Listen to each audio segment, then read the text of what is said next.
Mute or unmute?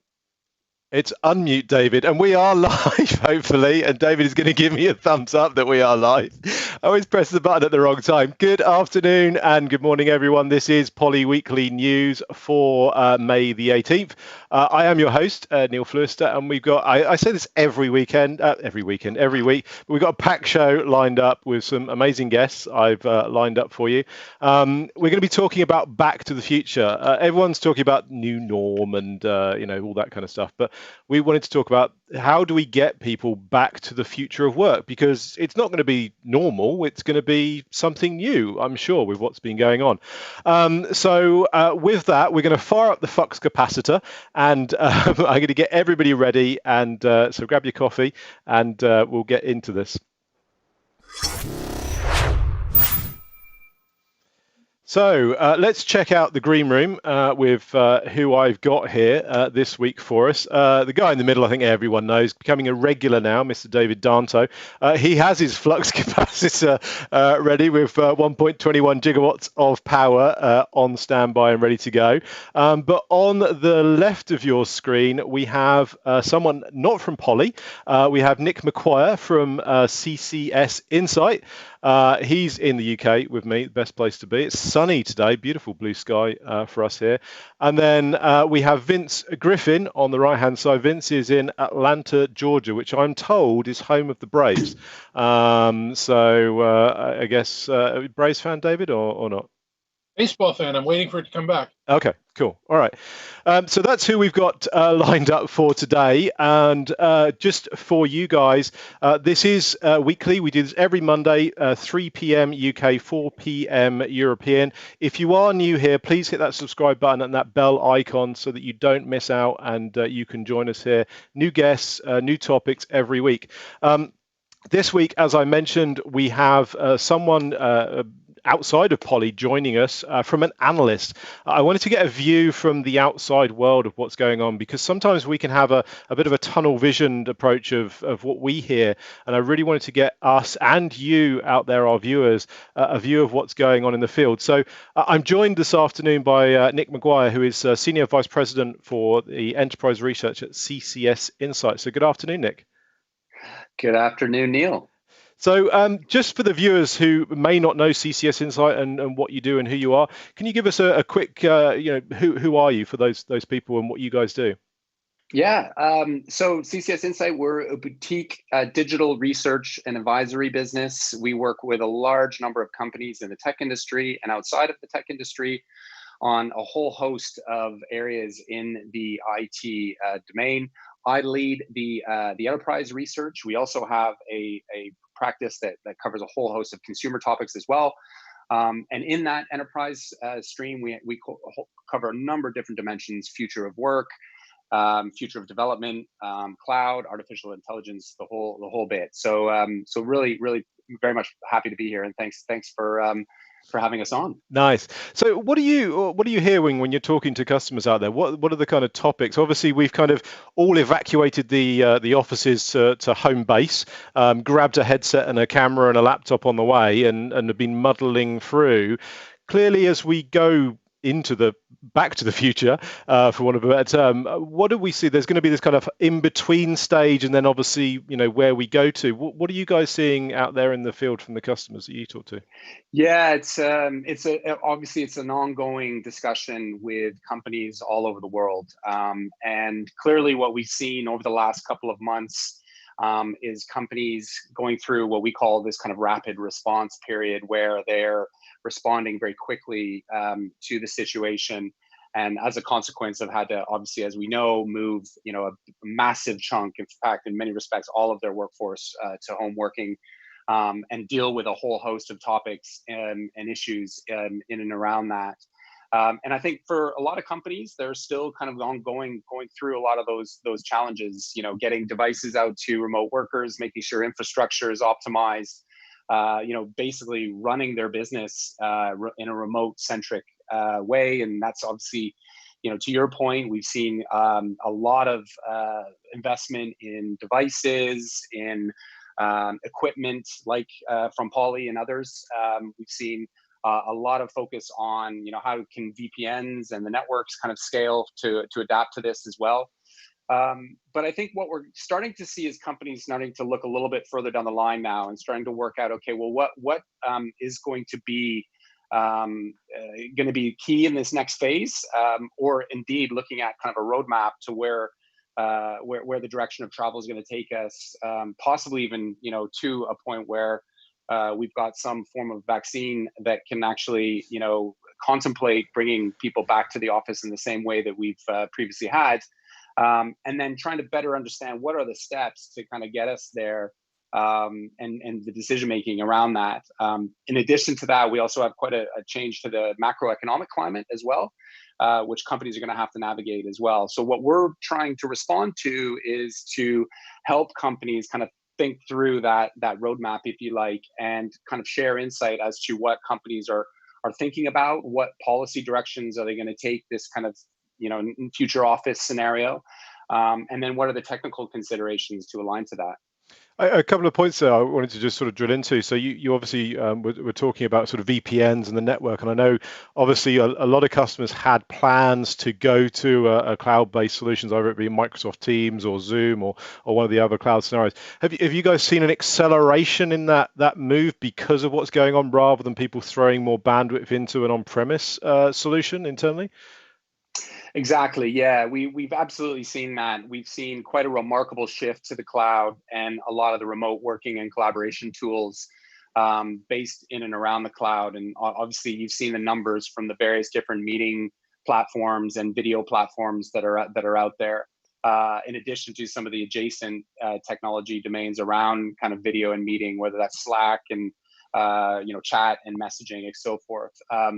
And I think what's happened is actually, particularly in the last kind of month or two, I think companies have started to get a handle on the technology side. Obviously, there's always going to be cultural issues in terms of adapting to those tools. But I think what companies are now thinking about, less about the technology, even though the technology is still very important, but they're now starting to think through the people and process elements of saying, look, if we're now moving to a remote working mainly environment or a hybrid scenario. I mean, bear in mind, according to our statistics, prior to the pandemic, we would have seen roughly about 50% of businesses in the US and Europe would have had some sort of kind of home working policy. And within those organizations, maybe 30% of those workers would at least work from home, once a week.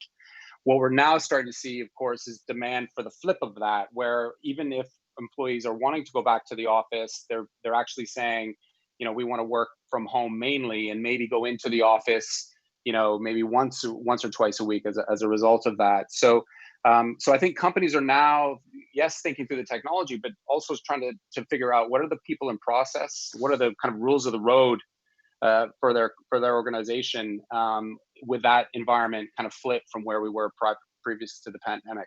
Yeah, there's definitely going to be that interim stage where there's not going to be a sort of switch. It's not going to be on and off. We're at home or we're back in the office. There's definitely going to be that kind of hybrid, and I guess it's going to then bring more challenges because the people you need to communicate with, some are going to be office based, some are going to be home based, and there's going to be then that kind of hybrid in the middle where you've got people separating in a kind of communal shared office space, and then again, Dave or Bob or Sheila who couldn't make it in or is still isolating at home, joining in through a video call or an audio call into those environments. Absolutely, and I think you're going to see different patterns from different companies, and obviously in different industries, and there'll be geographic mixes associated with that. But some of the things that we're hearing already are that even if we get to a period where we have extensive testing and employees can come back into the office, companies are thinking, well, we need to think about the capacity levels of those offices. So maybe in that kind of 30% range, how are we going to handle social distancing in that environment? I think hot desking, I think challenges with lifts, everything from meeting rooms as well, are all going to be re-examined compared to where we were previously. And I think also we're going to see companies, particularly as we move into this next period where we may face some pretty significant economic challenges, companies may actually have to look at their property footprints and say, okay, do we need all this floor space and do we need these facilities? can we rationalize some of that, and then therefore what is the appropriate model, in terms of bringing employees into the office in kind of a hub model, or indeed into a localized hub model, depending on the organization. So there's still a lot to think through, and it's still early in this, but that's what we think is going to be a big part of the thinking in the next period. Yeah, I guess that's a really interesting point. There's probably a lot of companies that, before this happened, wouldn't have dreamed about home working, wouldn't have dreamed about, having dispersed people and, reducing real estate and all the rest of it. They had to have bums on seats in the office every day. So, and again, there's some, as you say, geographical dynamics that, like Russia and Germany, where you must be seen by your manager in the office every day. And I'm hoping that, those organizations have seen that, hopefully their productivity hasn't gone down, and in some cases hopefully has gone up, and certainly the work-life balance of the employees has improved, and they can embrace this and look at things like real estate consolidation or more smarter ways of working to allow people to work remotely and to be more flexible. Indeed, and I think what this will have driven for those types of organizations is that kind of event, that change event that was necessary on some levels to get that wholesale cultural change in the organization. I think prior to it, I think CEOs that we've been speaking to would say, "Oh, we'd really love to, look at working in the same way some of the technology firms work in the industry." But the actual change itself was too great to kind of get that in play. But obviously now we've got that change event happening.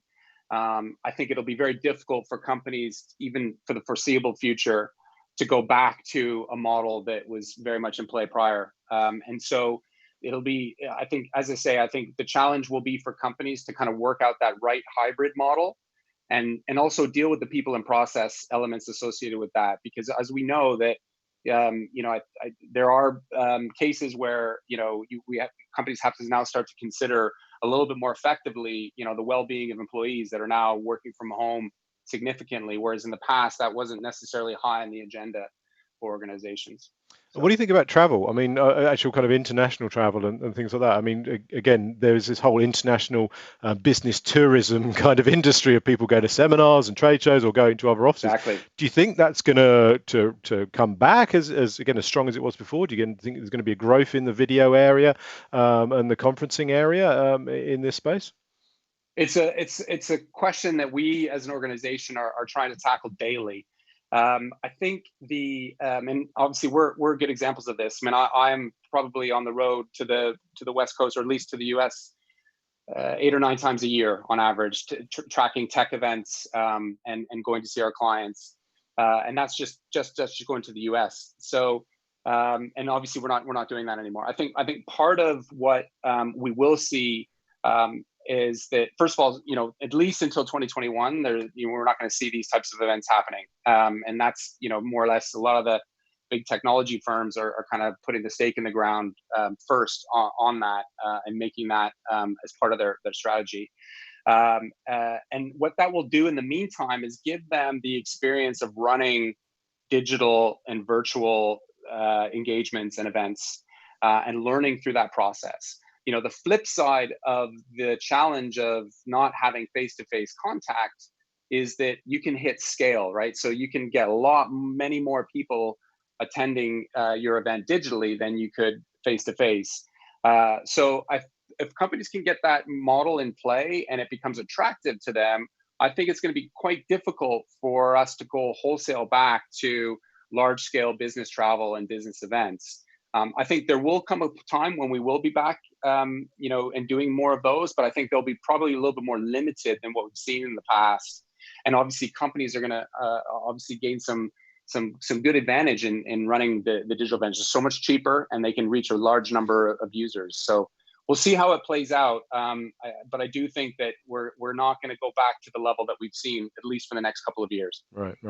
I'm going to put in David Danto now. I don't know, David, you can come on. Very good. Just checking my layouts before I bring you up here. Hopefully this works. David, you've been monitoring the chat on YouTube Live. Rather than just me ask all the questions, anything coming in from the guys out there on the Tinterweb? Yeah, we actually have a number of questions there, but a number of side conversations as well. Okay. I'm guessing, we're all talking about the phases of coming back. And I don't know if you're in the category that says there are 2, there are 5, there are 300, but clearly there are a couple that are being talked about, which is like right now when there's no vaccine and there's really no therapy for it, and then long term. And the questions are really put in those areas. Like for the short term, will anybody huddle room? Forget the technology. Will anybody even be in a small room with a few people? And what are you hearing? Will anybody touch a touch panel anymore until there's a therapy or a vaccine? So in the short term, what's going on? And then the other questions that are being asked are, in the long term, okay, we have a vaccine. This crisis has passed. If it's a year, if it's 2 years, whatever it is, will people still be leaning on Zoom and Microsoft Teams? And will fewer people go to the offices? Will offices get smaller? So what do you predict in those spaces? Yeah, good, really good questions. I'll start with the long-term one. Long-term one, we do think that there will be smaller office footprints for organizations. Companies will predominantly run a hybrid model. But whereas in the past, where we would see maybe, say, 60, 70% of employees would be predominantly in the office, with the remaining 30%, predominantly working from home, we're going to see that more or less flipped. And what that means is that companies will have to deal with smaller capacity in those offices. Because I think even though we'll be maintaining social distancing for the foreseeable future in those offices, the kind of rules of engagement that companies will put in place now, which may run for a year and a half to 2 years, I think will continue on as we go beyond into a post-vaccine period, if you like. And so therefore the office, the office format, if you like, will look very differently compared to what we've seen previously, even in a period where we have large scale vaccinations. And yes, meeting rooms, those platforms, Teams, and so forth, those will become embedded into the workflow and process of organizations. Become developer platforms. You'll see more workflow and business process oriented areas using those tools as well. In the short term, though, I think it's a really important question to raise, because obviously, we're entering this kind of, the next phase is going to be very much, in our opinion, going to be defined by in and out of lockdown. So companies are going to have to maintain flexibility over the next over the next year, because who knows where or who knows when the virus could resurface in certain areas, and companies are going to need to be adaptable to respond as they've had to do previously. So that kind of in and out of lockdown period, I think, will create some decision making around the companies in terms of how they bring employees back into the office. So I think we'll see phased models where employees are going to come in waves in order to deal with that capacity. And I think, in the conversations we're having at the moment, companies are looking at it saying, look, I don't think we can have meeting rooms. In the sense of, we can't have 6 or 7 people clustered in a small meeting room anymore. That's just not going to be part of the social distancing policy. So meeting rooms themselves are going to be still, I think we're going to see in play, but they just won't, people won't be crowded in those meeting rooms. They have to maintain social distancing. No more small rooms, a lot of big rooms. And it's interesting, the bigger rooms with collaboration gear are going to be even more important to stay in touch with the people that are still working remotely. So you're going to see a lot more conferencing needed in most of the big rooms than we have in the past. Exactly. And that is a phenomenal point. I think the work companies are going to have to do is to ensure that those meeting rooms are supporting this kind of hybrid model. We haven't yet seen many meeting rooms kind of adapted to, in terms of the quality of service, in terms of supporting those video platforms that now employees are working from home. So we'll see that kind of come into play in this next phase. The other piece that's really important as well is what we call, the home is now the new branch office, right? So companies are going to have to now start to invest in the right technologies to enable a kind of an enterprise grade quality of service around the home. So you're going to see, obviously, to the point that you guys made earlier, you're going to see accessories and a lot more investment in, whether it's webcams, whether it's connectivity products, whether it's in the actual infrastructure to support a better grade of video and collaboration technology. A lot of those, I think, technologies are going to come into play for companies as well. I think in the past, we haven't seen companies really pay much attention to actually equipping their workers properly with home working from home equipment. I think we're going to see more of that. Awesome. Nick, this has been very insightful. Thank you ever so much for coming on. I know you got a hard stop. So again, thank you for joining us this afternoon here on Poly Weekly News. Where can people find out more about CCS? I guess website, or you're quite hot on Twitter, I think, as well, aren't they? Where can they hook you up? That's it. Yep. Look me up on at Nick McQuire, McQuire, which is my Twitter handle. And of course, CCS Insight, we're at Charlie Sierra Insight, INSIGHT.com. Thanks very much for having me, guys. Really love the show. Awesome. Thank you ever so much, Nick. Nick McQuire there from CCS Insights joining us this afternoon. So some great insights indeed into the analyst world there and what's going on. It's not often you get that information coming through. Now, here's a treat. We're going to try and make this a regular slot. We're going to try. I've got our head of analyst relations. We're going to try and make it a bit regular. Get an analyst on, if not every week, kind of as much as I can. So again, it's not just our view of what's going on, or my view of what's going on, but actually what is going on there in the field. So again, some great free insight into what's coming on for the analysts. I don't want to. I've got conscious of time, so I want to get our next guest on and have a discussion with him. Our next guest, I need to call him on because he's not showing me his camera, so I'm giving him a virtual nudge. Right, good. I can see a picture now, so now I'm a little bit more happy. So let me introduce you to Vince Griffin. Vince Griffin is our Director of Professional Services. Vince, hey, how are you going? Good. Good afternoon. Good morning to everybody. Thanks for having me. So Vince is in Atlanta. He looks after professional services. Now I need to come clean here, okay?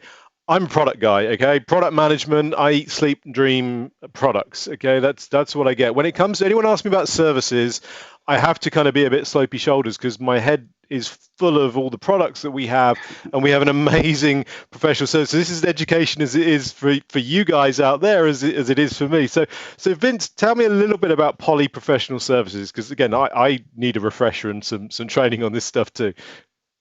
No, absolutely. So of course we have professional services, but we also cater towards the managed service and customer support services, cloud services. So pretty wide portfolio of various services that we have.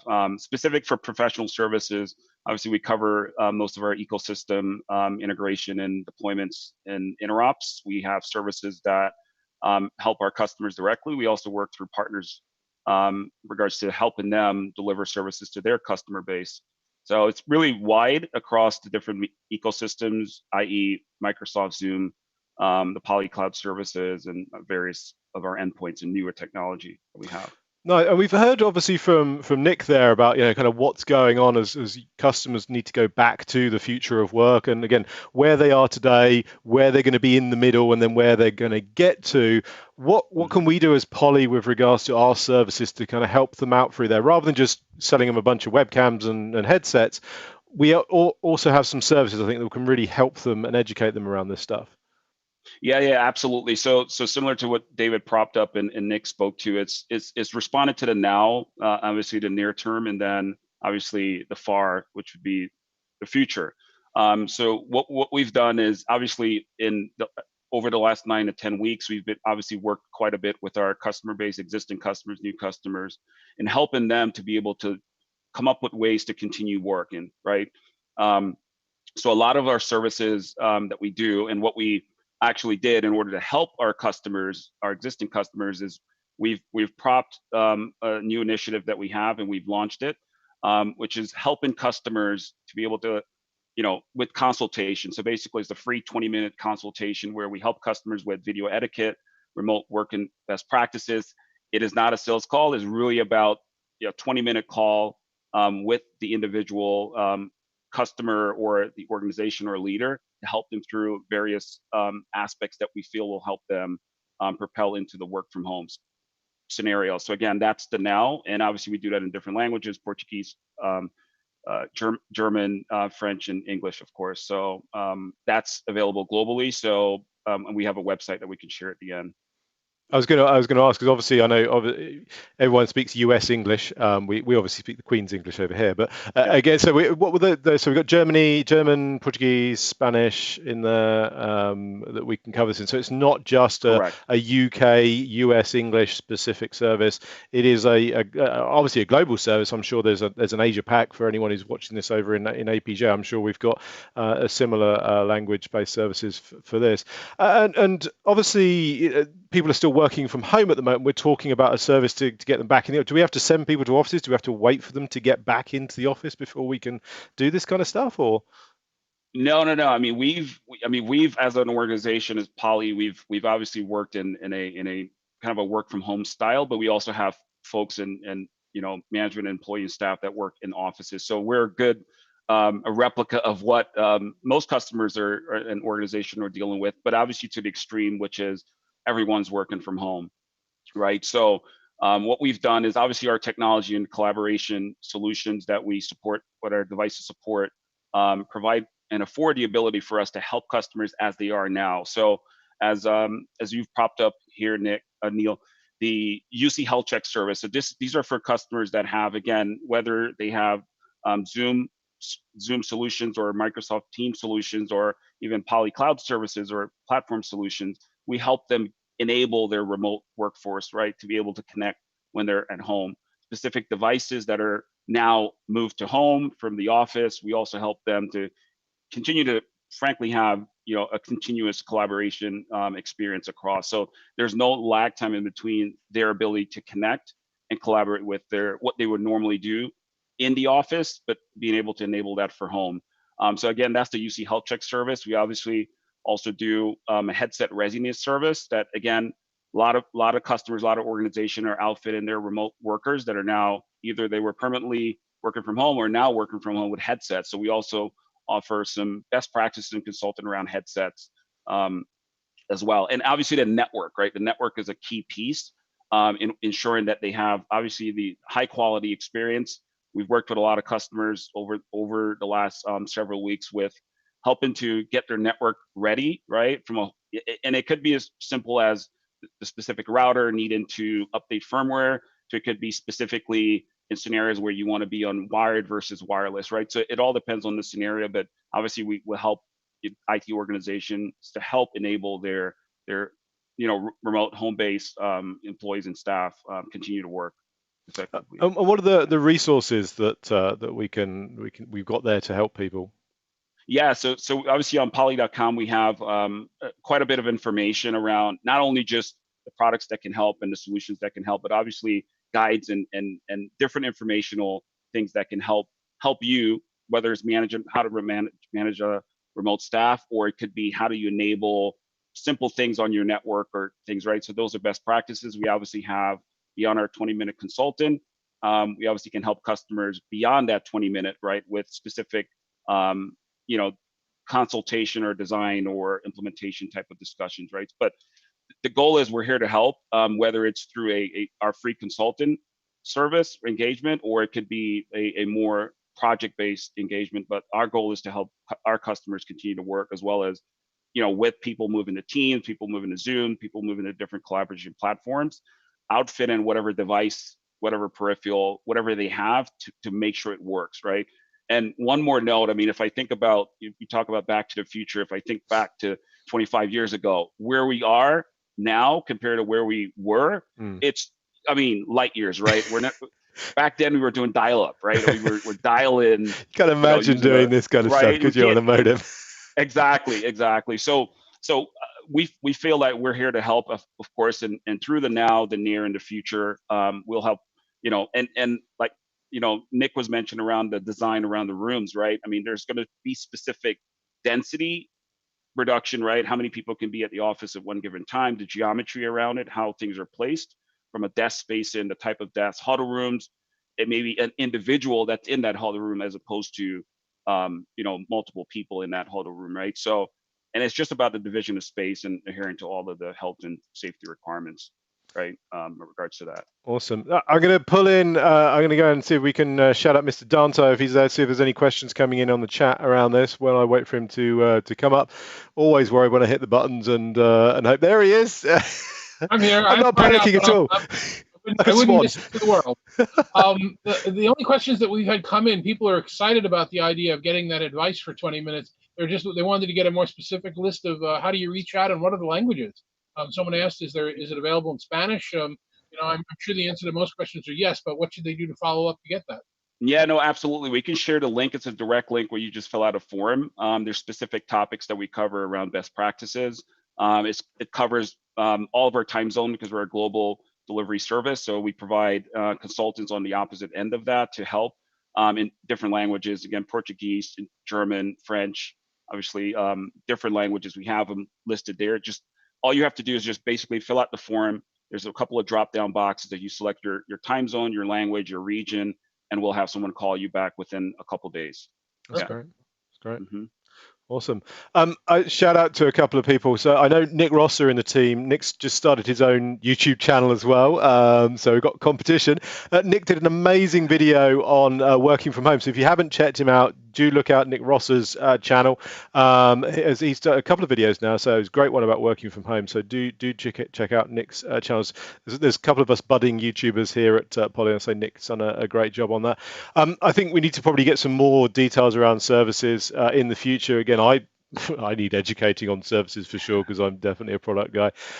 Vince, thank you ever so much for joining us this afternoon. Again, I'm sure we'll get you back on to talk some more about that, but I'll let you go. And David, thank you as well. Thank you guys, all and gals, obviously out there in YouTube land. It's great to see so many of you on these live streams. Again, this is a hobby for me. This is not my day job. I do this to try and help educate. I can't get out and visit you in the field. I see a good partner of ours there in Slovenia that I see on a regular basis has been in the chat, and some of others of you in Germany and over in France. So it's great to see so many of you joining in on this live. And a big thank you as well. I hit over 950 subscribers today, trying to get to the 1,000. So anything you can help me do to share this out. So do hit that subscribe button, that bell notification, so you find out what's coming next week. Just to give you a little bit of a heads up of what's going on inside my mind. Always dangerous, but I'm thinking an AI and machine learning special with one of our head of engineering in Poly in Austin. Got a new product coming up at the end of this month, and might try and get a sneaky unboxing live on the channel, and some new features coming to our products. Again, try and get those live. But if you do want to see something, or there is a certain topic that you want to see, or a guest, do let me know. Ping it in the comments, ping me an email, hook me up on Twitter, and reach out to me. Again, thank you ever so much for joining this afternoon. Great conversation in the comments and the chat. Please make sure you keep commenting, share this out on social, and I will see you on the next one.